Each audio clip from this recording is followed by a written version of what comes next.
407 years ago, our fathers brought forth on this continent a new nation, conceived in liberty and dedicated to the proposition that all men are created equal.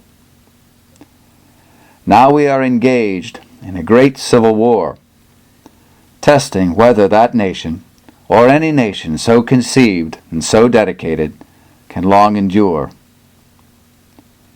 We are met on a great battlefield of that war. We have come to dedicate a portion of that field as a final resting place for those who here gave their lives that that nation might live.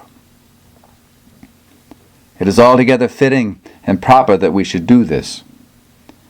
But in a larger sense, we cannot dedicate, we cannot consecrate, we cannot hallow this ground. The brave men, living and dead, who struggled here have consecrated it far above our poor power to add or detract. The world will little note nor long remember what we say here, but it can never forget what they did here. It is for us, the living, rather, to be dedicated here to the unfinished work which they who fought here have thus far so nobly advanced.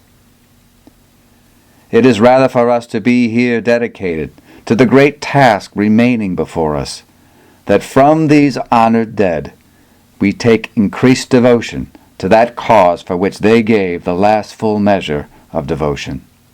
That we here highly resolve that those dead shall not have died in vain, that this nation, under God, shall have a new birth of freedom, and that government of the people, by the people, for the people, shall not perish from the earth.